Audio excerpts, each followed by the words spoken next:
Good morning, everybody. Doop-a-doop-a-doo. All right. Hope you had a lovely weekend and are raring to go. Good. So you have some coffee, likewise. Okay, so what we're going to do today is kind of start touching on some of the more fun parts of genetics, in my opinion, of inheritance genetics. So, Mendelian genetics is all well and good, but it doesn't really capture really much of human genetics or even really plant genetics, to be honest. So there are a lot of, and particularly when you get into animal genetics, there's lots of weird and wacky things that go on. And so really today is all about looking at those kind of what we call they're either extensions or departures from Mendelian genetics, kind of depending on your point of view. And yeah, and they're really fun to talk about. And we also get to look at some, well, maybe we get to look at some inbreeding in British royalty, which thankfully they've stopped doing, at least in the latest generation. They've even gone to a whole different continent, which is like a complete shocker for royalty. Usually they go to about 50 miles down the road and pick someone from the polo. What is it called? Yeah, horse polo club. Yeah, it shows how much I know about what British royalty does from day to day. Okay, so a couple of quick heads up. The PowerPoints that we're going to be going through today have been modified a bit. I've literally just uploaded new versions. So if what we're looking at today doesn't quite match what you have looked at already or that you have in front of you, that's the reason why. So the new versions are up and ready. Kind of happens every so often. I read through stuff and go, I need to kind of fill that out a little bit or add something more fun or, whatever. So what we're going to start with first is sex determination and sex-linked inheritance, right? Which are kind of revolve around the same things, and those are sex chromosomes, right? And so we have, let's bring the chat up. Another little bit of terminology, if I can find the chat box. Here we go. We got sex chroms. Sorry, I can't type out chromosomes too many times for my fingers hurt. These are usually, they differ kind of in terms of size, genes, number.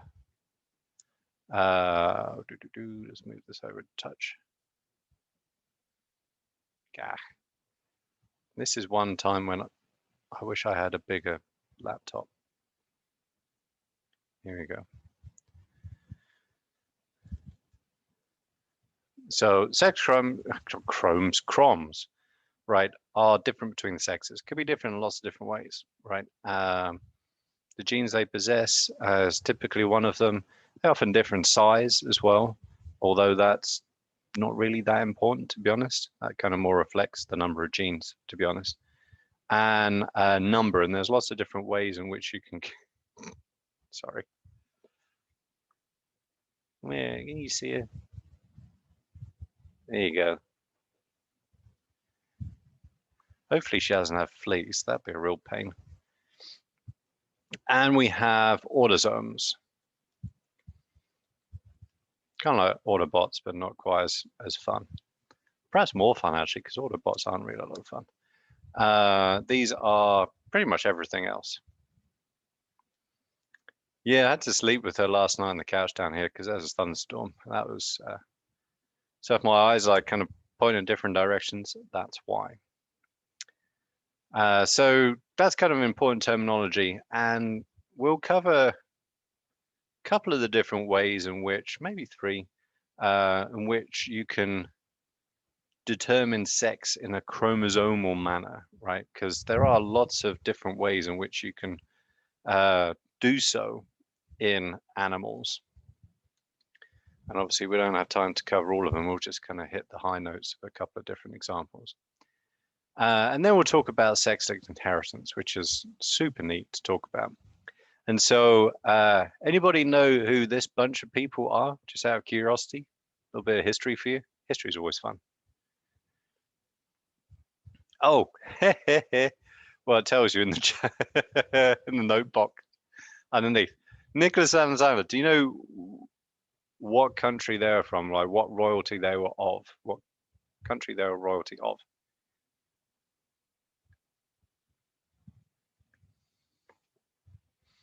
He's famous for his bushy mustache.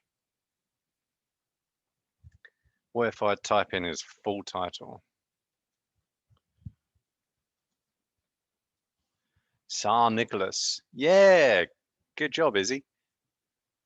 So this was when Russia was Russia before Russia became the Soviet Union and then became Russia again. Tsar Nicholas was the Tsar, right? You know, he was the king of Russia, and this is he, his wife, and he had five kids, and so he was in power during the October Revolution of 1917, when the Bolsheviks kind of kicked him out, and they fled with what were called the White Russians, which were the kind of in support of the royalty. You don't have to worry about this. It's not going to be on the exam. It's just kind of fun to know. And the Red Russians are obviously the Bolsheviks, right? Which then kind of established, after much purging and killing of each other, the Communist Russia and Soviet Union. Anyway, so they ended up in the Caucasus, I think, maybe, where they were basically kind of run down and they were all killed. And so there's been like this, one of the daughters, I can't remember which one, Tatiana maybe, they were always kind of, I don't know, stories about how she survived and like she was still alive. This was 1917, remember? But they found their graves a little while ago, kind of in some forest in Russia. So there you go. Didn't end up very well for them. And so actually this picture's here because they're part of the European royal family. And I think, I can't remember what his name is. We'll see it later. He actually suffered from hemophilia. So obviously didn't live long enough for that to be much of an issue.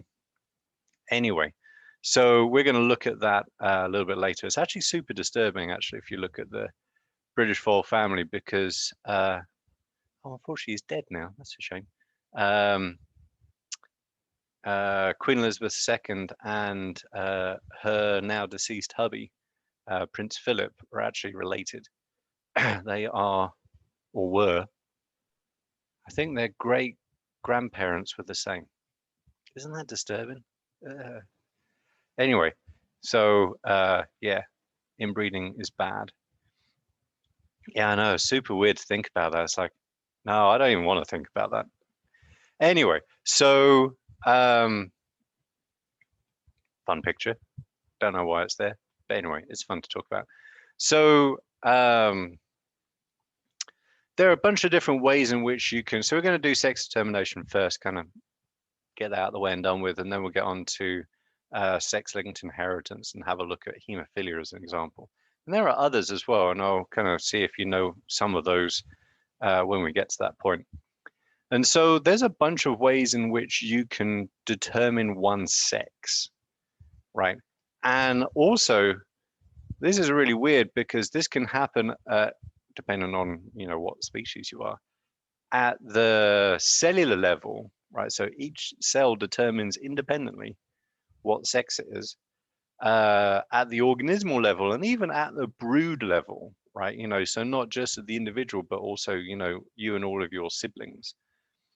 And there are lots of different ways. One which you're probably all familiar with is the role of temperature, incubation temperature, right? So this is particularly important in reptiles, right? So they have a kind of, well, a couple of them do at least, whatever this one is doesn't, but they have like a normal distribution, pardon me, whereby around a certain temperature, about 33 degrees Celsius for alligators, I guess that's a Mississippi alligator, you get 100%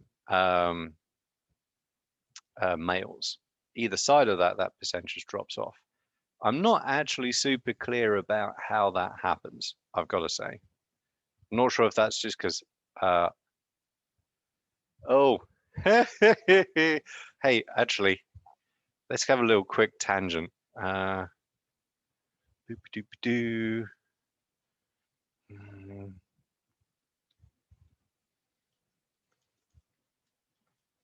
What is his name? Philip, I think.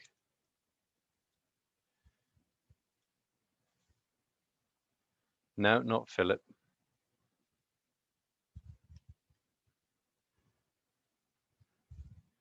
Ba-ba-da-ba-da. I always forget this guy. Oh, here he is. My God, look at that.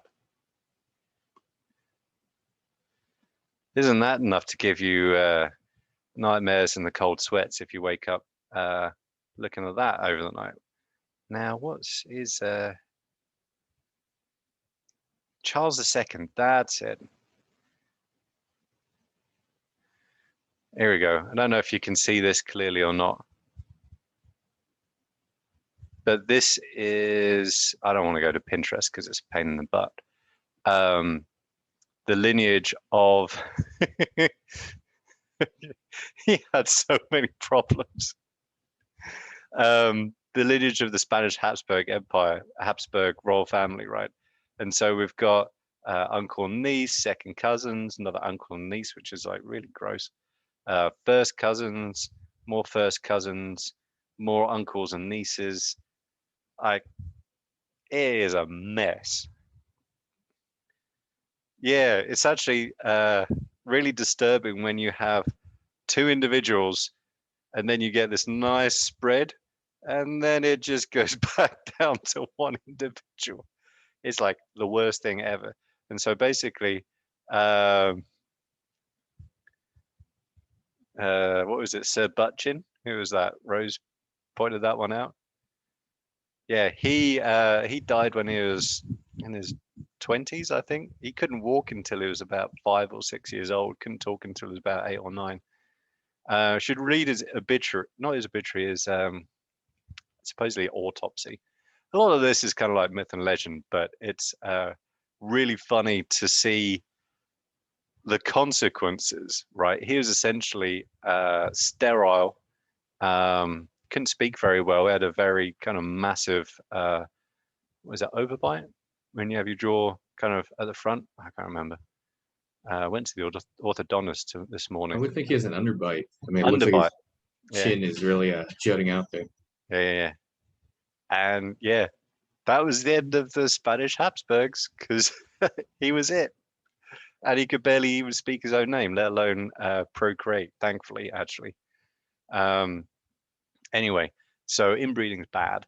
So I don't know how we got onto that. Let's get back to what we were talking about, whatever that was. Yeah, outbreeding good, inbreeding bad is like kind of main takeaway from this lecture. So anyway, I honestly can't remember how we got to that point, but yeah. Oh, actually, I don't know. My brain's going in all kinds of directions. I'm sorry if I'm kind of like bouncing around a bit. Anyway, so is that definition again, which is kind of useful. So basically, there are kind of some weird and wacky ways of determining sex chromosomally, right? And so you're all familiar with the XXXY deal that we have in mammals and some insects. And it kind of doesn't, yeah, it's complicated, but we'll get into the details in a bit. Some insects and nematodes, actually, I worked on one of these for my PhD many moons ago, actually has an XXX0 sex determination mechanism where the 0 stands for nothing, right? So males have only one X chromosome, females have two, right? So there's no Y chromosome or other chromosome. And then birds have a funky one, which is ZZZW or ZZZW if you're American. And that's actually the other way around. So in that case, the males are homogametic, right? So they have two Z chromosomes, and the females are ZW. They're the heterogametic sex, right? Which is obvious.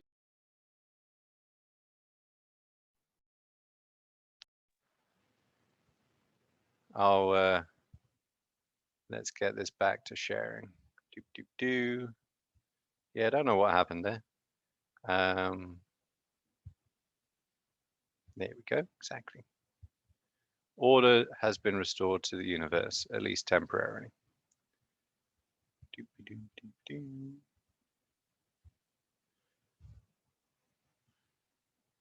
My wife might have taken a call and kind of crashed our home internet. That's kind of my theory. Okay, so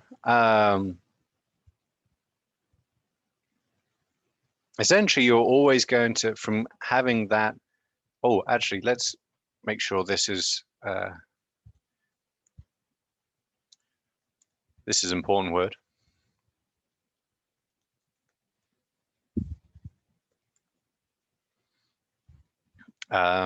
If you have sexual reproduction in a dioecious species, right, you'll always get you should always get a 1-to-1 male to female ratio, right? Because each sperm will have a 50-50% chance of having either an X or a Y chromosome. Obviously, there are deviations from that ratio based on the environment. Actually, funnily enough, you get that environmental effect in humans too, right? So the sex ratio in China is, I think it's about 55 to 45 females to males, give or take. Might have adjusted a little bit since I last read about it. And that has all kinds of weird social consequences. You know, so if you want to get a chance of getting a girl, basically you have to be able to afford to buy a house in China, because you know you're competing essentially.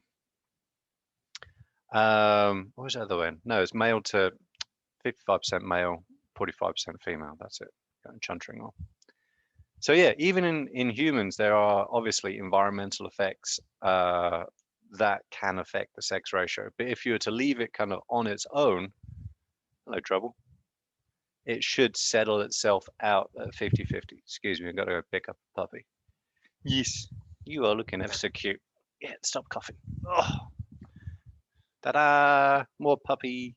She's actually wearing a t-shirt now because her chest problem is good enough that she doesn't need to be swaddled, which she's super happy about, as one can imagine. And now she's going to basically, hopefully,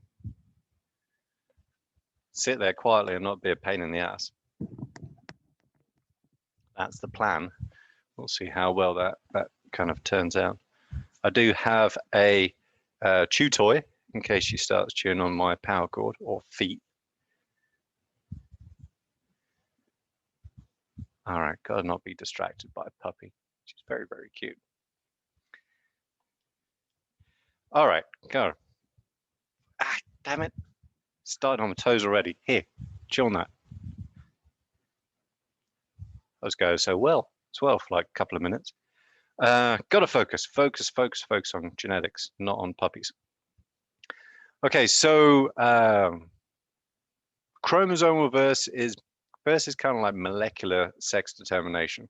So this is really neat because both Drosophila and humans have the same XXXY female to male kind of homogametic to heterogametic deal, right?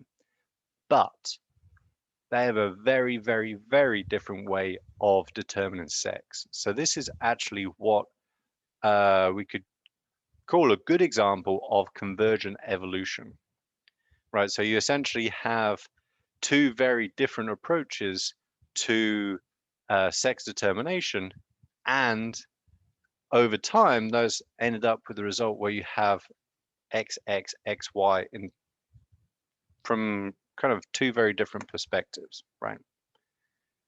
So these processes have evolved independently and they work very, very differently, even though both humans and fruit flies, which are very different, obviously, have a XXXY mechanism.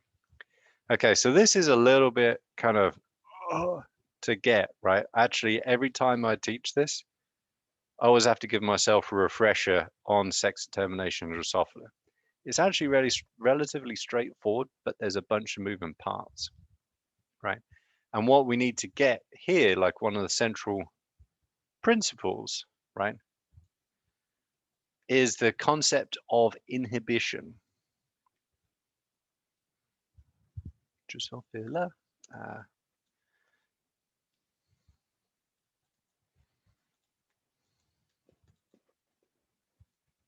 Hey, quit it. Right, and so that inhibition is going to vary depending on the number of X chromosomes to autosomes. I'm just going to call it DM, short for Drosophila melanogaster, just because it's easier to type. It's all about the X to A ratio. So the X chromosome to autosome ratio.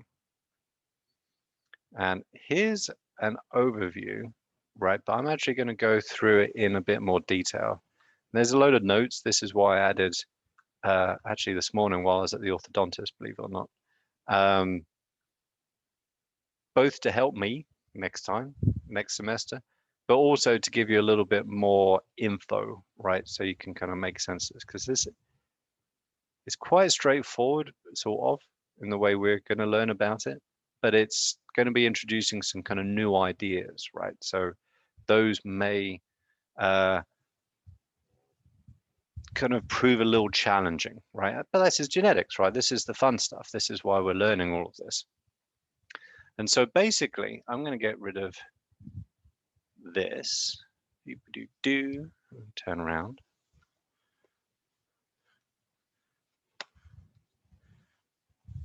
Some more puppy shots. It's kind of like adding, you know, something sweet to your coffee. You know, it makes up for the bitterness of having to learn molecular biology. Make sure I've actually got a whiteboard in view. Okay, so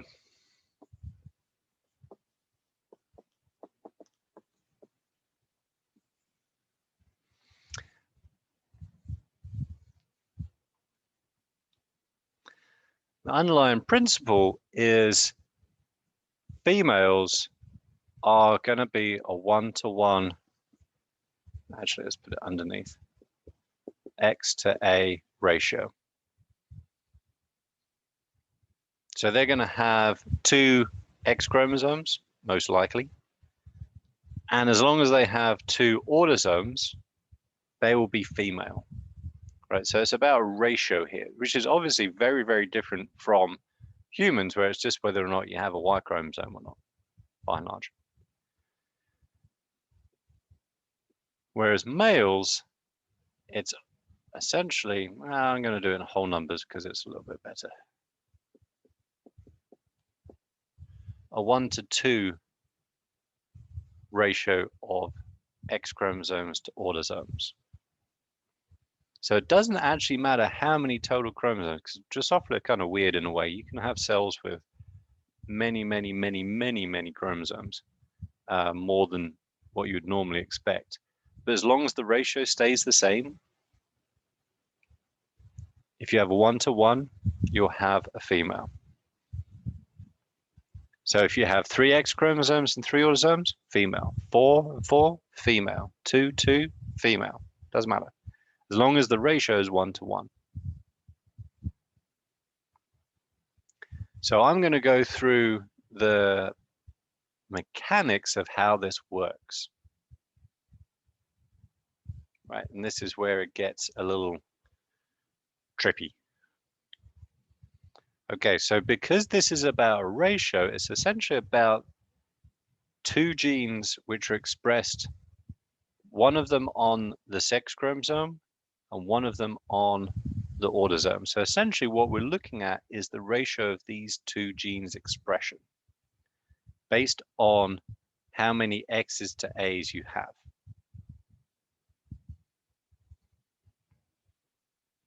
Let's give you a second to let that sink in.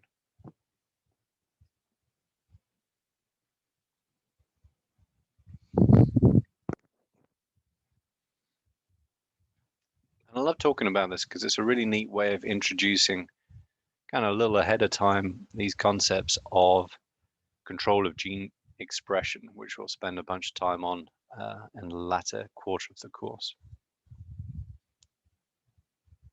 And so this is all about a gene called sex lethal or SXL. Jordan. Hi, sir. On the top of the chart, it says sex determination in DM. Is that what that? Yeah, Drosophila melanogaster. I'm just being lazy. Okay, gotcha. Thank you. No worries. You can only write Drosophila melanogaster out so many times before you get a little bit, tired of doing so. This is kind of part of my Matt Crook specific one person knows this language only shorthand. Okay, so on the X chromosome, oh man, this pen is so badly chewed. Let's blame the puppet for that.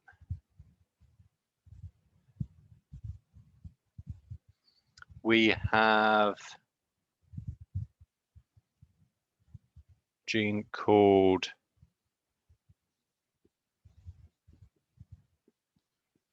Cystulus, and I apologize on behalf of the Drosophila community for their ridiculous naming conventions. Not much I can do about that. These are actually some of the less weird and wacky names I've seen genes being called. And on the autosome, or one of the autosomes at least, is a gene called deadpan. Now, if it had been called Deadpool, that would have been really cool, but it wasn't called deadpan for some reason. Who knows? Whatever that professor fished out of his Wheaties in the morning, I'm guessing it's kind of how seriously they put their thought into these names. Anyway, and it's all about the relative ratio of these two things, right?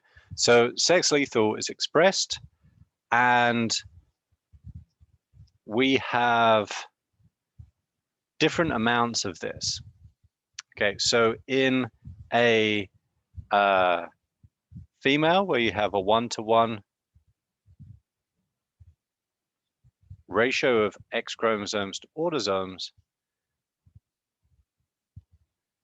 Cystulus, and this is here's another bit of genetics terminology. A blunt arrow, it's like a very, very long T, is a sign which means inhibit. An arrow, like a line with an arrow at the end of it, is activate, right? So Cystulus inhibits deadpan. Deadpan's role is to inhibit sex lethal, right? So normally this would be the case, but because there is one X chromosome for every autosome, essentially 2 X chromosomes, 2 autosomes, there's enough of this cystulus to prevent deadpan from inhibiting sex lethal. And so then sex lethal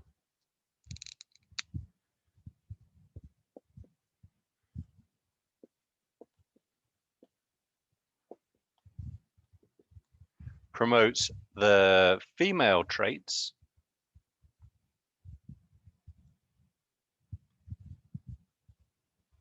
and it kind of inhibits the male traits. Specifically, male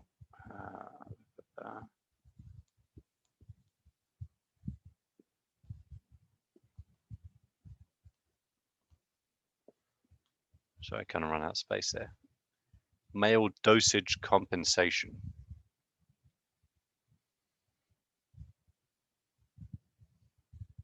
And this actually works to promote itself. Once it gets turned on, it kind of auto-regulates too. And there's other funky stuff that happens later on, but this is how the whole thing gets kickstarted. So in females, you have enough cystoles there to inhibit deadpan. So deadpan is no longer active and it cannot inhibit sex lethal. That allows sex lethal to promote female traits and inhibit male traits, one of which is dosage compensation.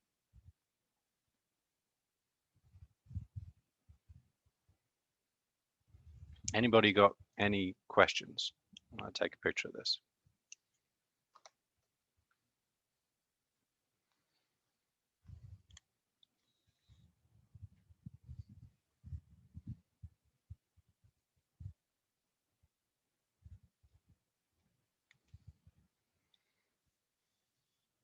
Oh, good question, Rose. Dosage compensation is basically to take account of that males and females have different numbers of X chromosomes. And so if you have a gene which is on the X chromosome, in females, you're going to have twice as much expression from it than you do in males if you don't do anything else. So in Drosophila males, each gene in the X chromosome that gets activated basically gets expressed at twice the level that the same gene would be expressed in females. So the overall outcome is that those genes on the X chromosome are expressed at the same level in both males and females. Now, in humans, the opposite occurs, right? So in humans, again, we have an XXXY deal. But in humans, rather than boosting the level of expression from the male X chromosomes in the males, instead what happens is one of the X chromosomes in females gets silenced. And that is at the level of the cell. So each individual cell, Rose, in your body, not in mine, but in yours, one of your X chromosomes is inactivated. And it's random which one is which. So in a sense, you're a mosaic, right, of X chromosome inactivation. And that's also, which is a kind of fun fact, how you get calico cats. So in cats, you know, if you're calico, you can be, what is it, black, orange, or white. And so essentially the, can't remember which one it is, probably the, is it the black and the orange, I think. So if you're heterozygous for coat fur color and you're female and a cat, you'll get patches of different colors in different places based on which X chromosome is inactivated, which is kind of cool. Which is also why you can never get, unless they are, yeah, that's a good point, Dipper. You get very rarely a male calico cat, but those are Klinefelters or cat equivalent, whatever that's called. So those are XXY cats. And I imagine that causes all kinds of issues. So male calicos are XXY, which in humans is called Klinefelters. And so they're sterile. So you can very, very rarely get one. But But yeah, if anyone tries flogging you a male calico cat, have a good look at it, because most likely it's not. It's probably female. Not that it'd do you any good anyway, because you're not going to get any other kind of kittens from it. It's a bit of a reproductive dead end. So yeah, so in humans, one of those X's is inactivated in females, which is again dosage compensation, right? So you have the same levels of gene expression from X chromosome in a female versus X chromosome in a male. In Drosophila, it's the other way around, right? So in the males, the X-based expression is boosted by about 100% to get you the equivalent, essentially, right? So that has to happen in males, and sex lethal inhibits that, right? Which is part of being a female cell, right? Not necessarily female fly, because this is done at the level of the cell. Good questions there. So everybody got this. I'm going to now show what happens in males.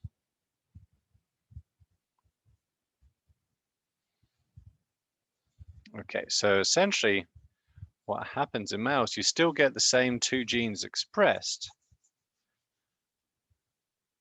right? So you still get I'm just going to write it small this time.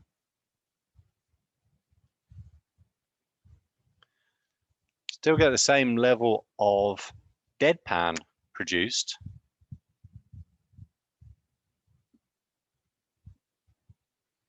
I can't tell you how much I dislike the names that the Drosophila people call stuff.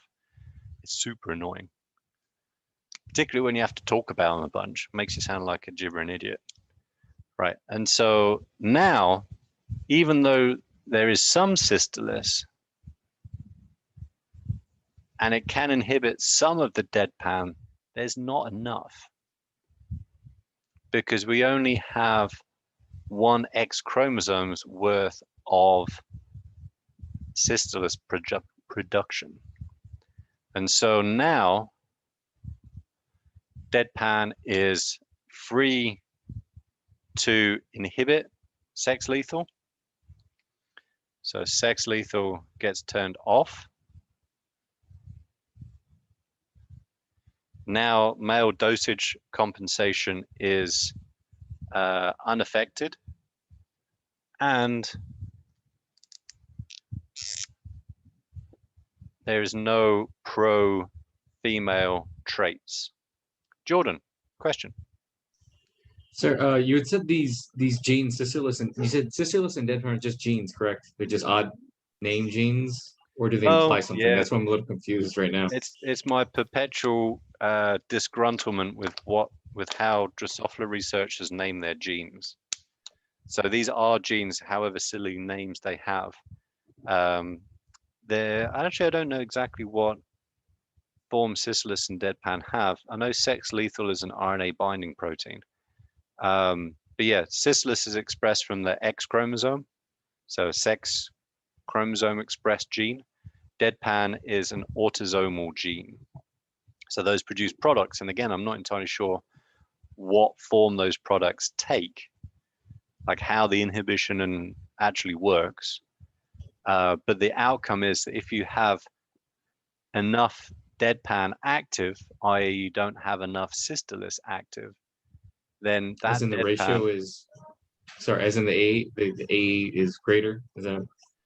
The X is lower. So the autosome number stays the same, pretty much, whether you're a male or a female. It's how many X's you have for that. So you're really counting X chromosomes. And so you do that by, it's essentially, I mean, it's not like they count them, right?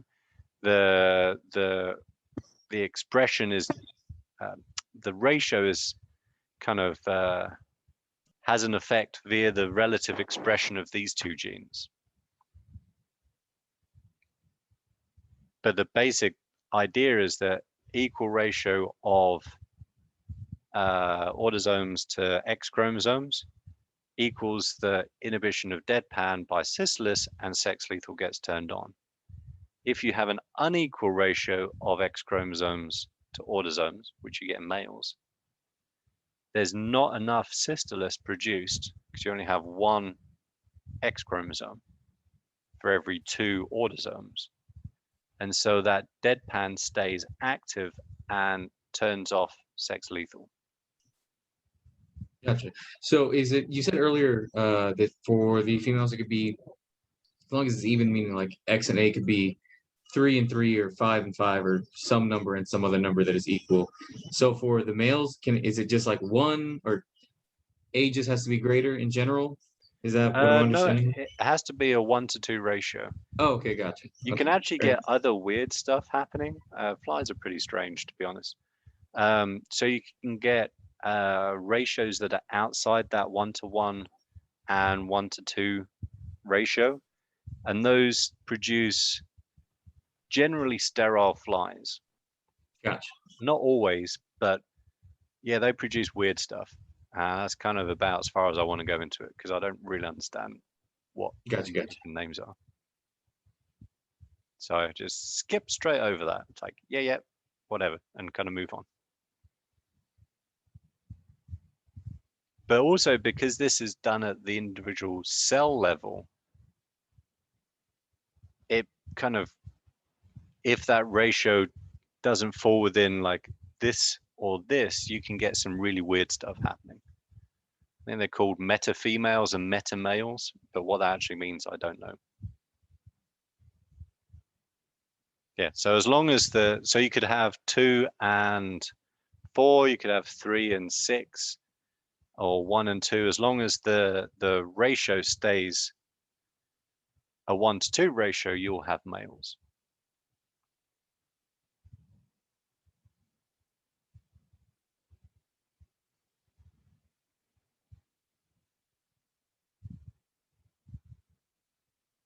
And then there's other funky stuff that happens later, but we won't worry about that for now. We'll maybe come back to that later when we talk about control of gene expression.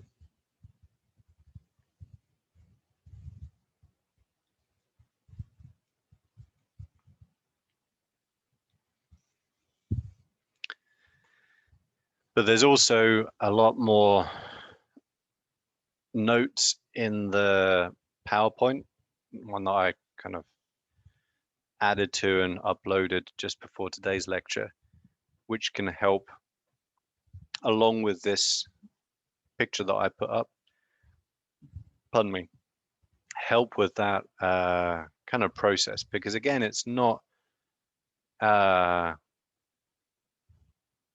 of really, it's not super difficult in a way, but it takes a little bit of kind of getting used to, in a sense, if you know what I mean, right? You have to kind of get used to thinking in that way, which is like largely why we're doing this course, right? You know, so you can think about this stuff. But also, it takes a little bit of time to kind of get used to that, right? And so, you know, I'm used to it, and so it's kind of fairly straightforward. But I realize that it's not necessarily the case with everybody.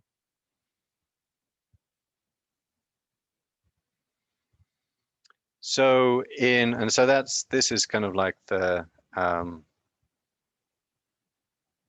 overview in Drosophila. Now in humans, it's completely different, right? So we both have an XXXY sex determination mechanism, but the actual details of that mechanism are very, very, very different, right? And we'll see what that's about just now. And so in humans, instead of doing this at the kind of cellular level, basically at, is it? I'm trying to think. I think it's around 12 weeks. I'm not 100% sure on that. I think first trimester, at least towards the end of the first trimester, your child does not have a sex, right? So even though it will have it will either be XX or XY. Essentially, you have what are called undifferentiated gonads, right? So you have both male and, well, primordial reproductive ducts, which could either be male or female, right? And it's really kind of the balance of kind of testosterone expression and the development of the male gonads, which determines whether you're a male or a female, right? And so, and this is actually really cool. If any of you ever get the chance to take my developmental biology course, which some of you might, it's next spring. It's my once in a blue moon, blink and you'll miss it kind of deal. There's a lot of this going on in humans where actually you have a lot of kind of preliminary structures which then just disappear, right? You don't see them in kind of fully functional embryos when they're born, fetuses when they're born. Your kidneys are one of them, actually. So anyway, there are these kind of undifferentiated primordial reproductive ducts, and really we're going to have this kind of balance, right?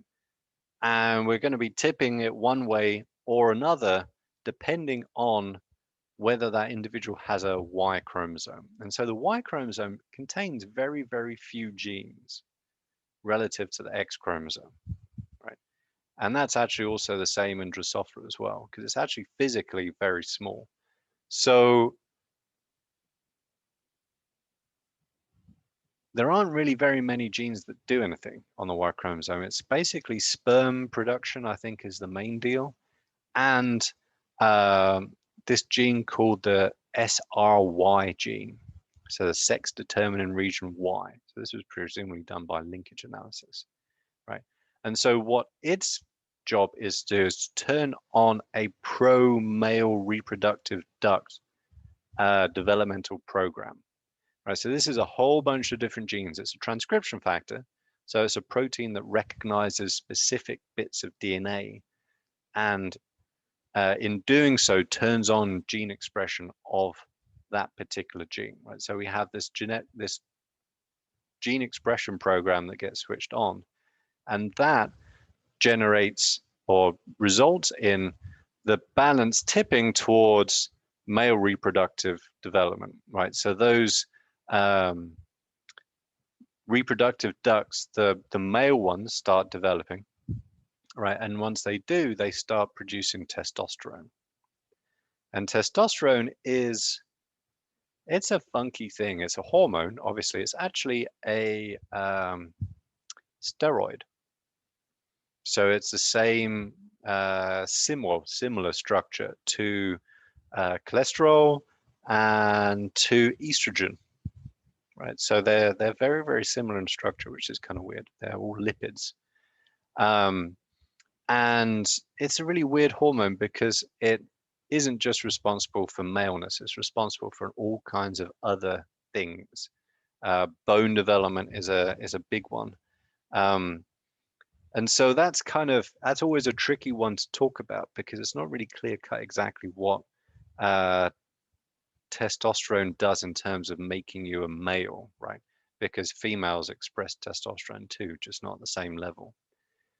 But one of the other key things is the testes also secrete what's called a Mullerian inhibiting substance.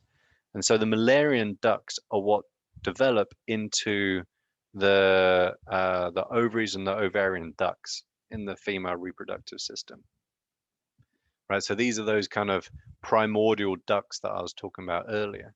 And so the testes secrete a substance which basically results in those structures degenerating and disappearing. Right, so now we don't have, this is an organism-wide process, right? It's not a cell-by-cell deal like we have in Drosophila. It's based on chemicals, hormones, which are able to travel the whole body and elicit an effect in lots and lots of different ways. Makes it a lot harder to study. But obviously it gives us a very, very different outcome, which I think is pretty cool. Obviously, there's a lot more to it than just that, but that's like the Cliff Notes version. Does anybody have any questions about sex determination before we move on to the weird and wacky stuff, or wackier stuff?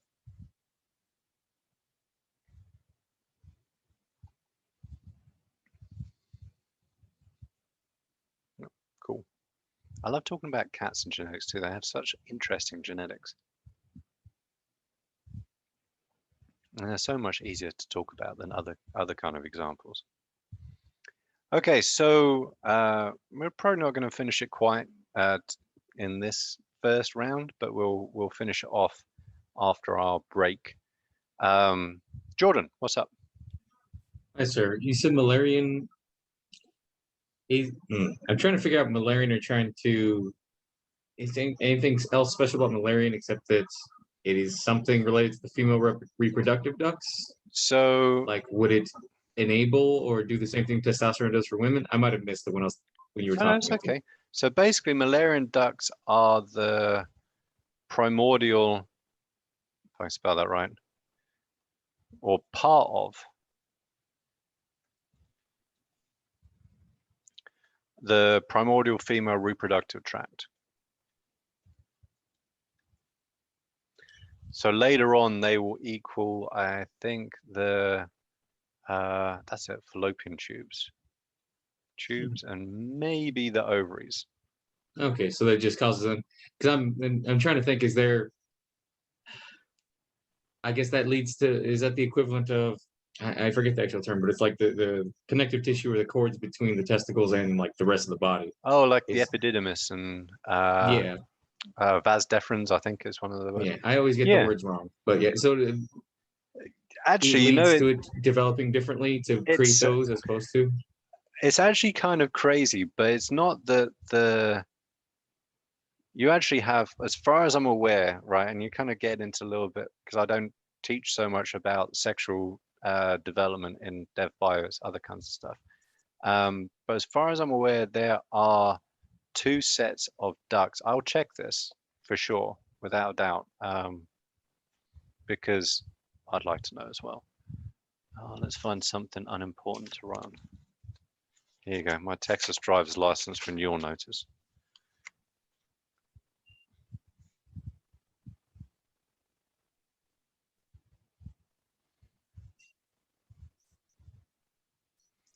So I'm going to be careful because I don't want to give you the wrong information and then have to retract it later.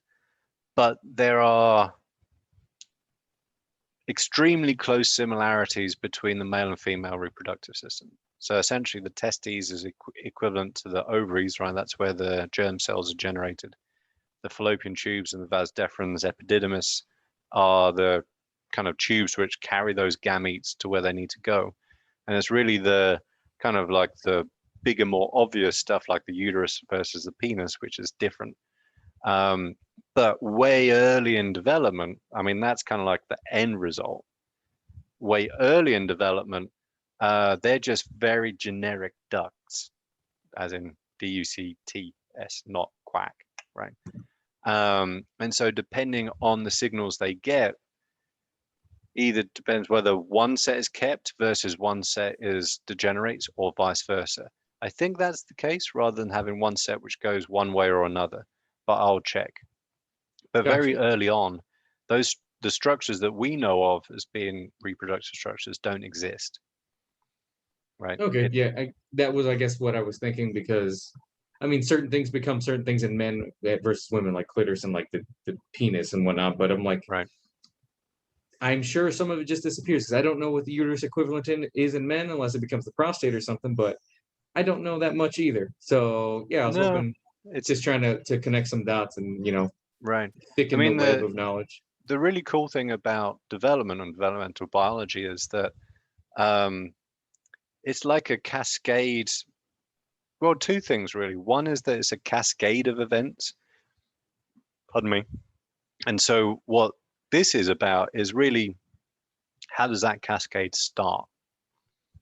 And so there are many, many, many, many genes, right, downstream of this point, which will create a result in those tissues and organs being created, in particular male or female characteristics emerging, right? But this is kind of sits right at the top. It's like if you can imagine like a family tree coming down from individuals, that kind of process cascades out, right? And so this is at the very beginning of that process. And the second is that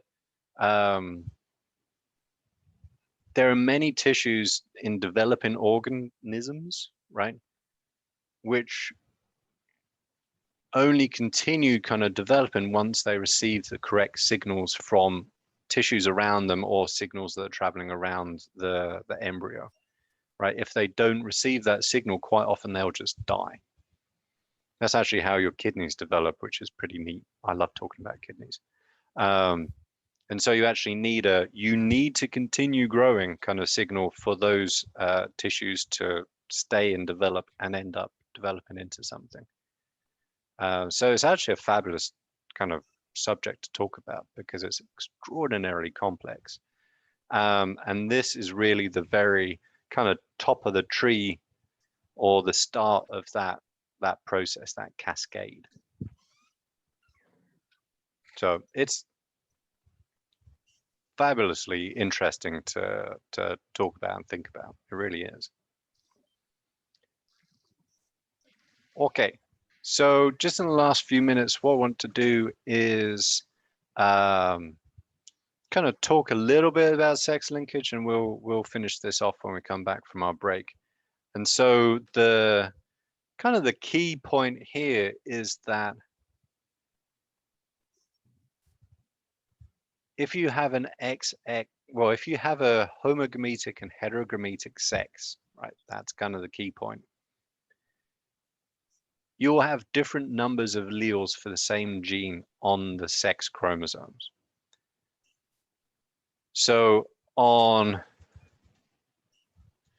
if you're XX or I don't know, ZZ, doesn't really matter, you'll have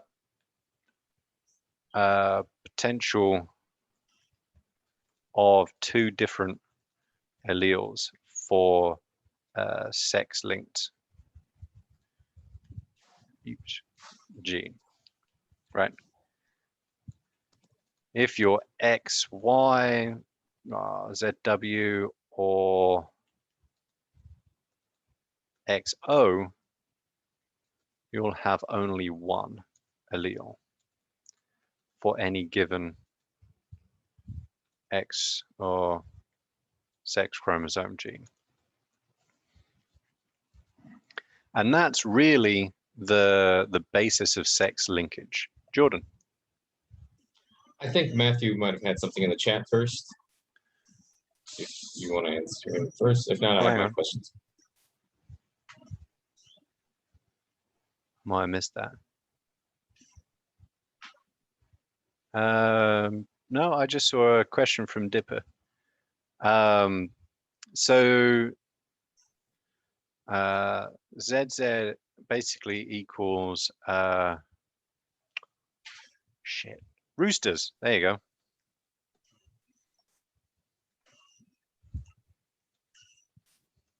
So sex determination quite typically in birds, some insects too, but I'm not aware of which ones. So yeah, it's the same hetero versus homogametic deal. It's just the sexes are switched around. So in chickens, the male is the homogametic sex. Jordan, did that help? Oh, yes. No, I did have a question as well. So can an individual make, I don't know if it's the same for humans. You said there's Z0 as well, or is it X0? Gotcha. Can you make do with just one if you're a female? Because do you need both versions of the X to? No, typically you don't. Oh, actually, again, that depends on the species. So in Drosophila, yes, you do need both X's because you need the expression from both of them. In human, was that a yes or? Sorry, I think my internet's a little. That's all right. Here. Easy answer is it depends. Okay. So really, you always need the full complement of however many X chromosomes you're supposed to have, right? So in Drosophila, right, you would need, well, if you didn't have both X chromosomes, you'd be a male, right? It's as simple as that, right? So you wouldn't even be a female, you'd just be a male. In humans, where we have a different mechanism, you could technically get away with having one X only. And there are, I think it's, Turner's, actually. So Turner's syndrome is X0. And those individuals are typically sterile, right? So that's a case of monosomy, when you have one too few chromosomes. And the issue there is that it's the same as with males, kind of a little different, but basically you only have one possible allele for any given gene on the X chromosome. And so in females, a bunch of those genes are involved in the development of the female reproductive tracts. And so if you have only one X chromosome, then there's a good chance you have a recessive or non-functioning allele for one or more of those genes, right? And typically in a, I don't know, normal female, you would have another copy of that gene, and most likely a different allele which would mask that recessive allele, right? So that's kind of the basis of sex linkage, right? It's when you only have one chromosome, then whatever alleles you have on that chromosome, that's what you will express. If you have the dominant allele which functions, you will have function. If you have a recessive allele which doesn't function, you will not have function, right? And so that's where sex linkage comes in. So in females, if you have an X0, typically development doesn't go quite right. You kind of make it to being an adult, but you won't be able to reproduce. Gotcha. Thank you, sir. So yeah, it depends. It's kind of weird. There's not an easy answer to that question. All right, I think that's brings us to the end of our first session. I'm gonna get up and stretch my legs and back, pet the dog, stuff like that. And I'll see you back here at, let's make it 12:15, a little bit shorter than normal, but just so that we can kind of keep going, catch up. All right, see you in 12 minutes, everybody.